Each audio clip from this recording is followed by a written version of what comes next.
kayo? Ha? Masaya na kayo na chipsatan tayo ni Rendon? Nasampal tayo ni Rendon, ha? Masaya na kayo doon? Ako hindi. Kasi bitin na bitin ako.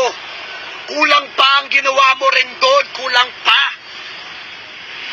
Yun lang ba kaya mo? Tira sabay takbo. Anong katuwagan yun? Ha? Pagpakalalaki ka nga, Rendon. Harapin mo ako na parang tunay na lalaki. Hindi yung bitch slap na alam mo. Naku po. Tapos yung mga followers mo, elips na elips kayo kay Rendon, talaga? Idol nyo yan? Ha? Naku po. May problema sa pag-iisip ninyo. Kung yan yung tutularan ninyo. Ha? Ako? Tinrastok ko si Rendon. Bakit? Bawal ba? Di ba ginagawa niya rin naman yun? Di ba tinatrastok pa nga niya? Yung minor de edad na babae na walang kalaban-laban? Eh ngayon, ako, lalaki, nasa tamang edad, tinapatan ko siya. Ano, may problema kayo? Sasabihin nyo? Mali ko? Eh di mali ko. Akuin ko na. Oo, mali ako doon. Sige na. Pero, tatapatan ko siya, kakasaan ko siya. Hindi ko siya aprasan. Hindi ako magbi-bitch slap. Hindi ako titira tas tatakbo. Makagago. Set mo na to. MMA.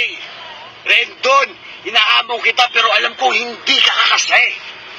Alam ko hindi ka kakasa. You scared. You scared, boy. Kaya yung mga fans dyan, sige, pasin nyo lang ako ng pasin. Pinapalakas nyo na naman ako.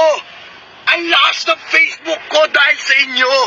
Ang lakas ng YouTube ko dahil sa inyo. Okay?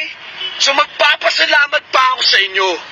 At yung mga nagpapapansin dyan, yung mga dating nag-aamon sa akin na hindi ko pinapansin, na wala akong pakialam, pinapalakas nyo na naman ako. Paus na ako. Wah! Naku po. Naku po. Rendon, di pa tayo tapos, Rendon. Di pa tayo tapos.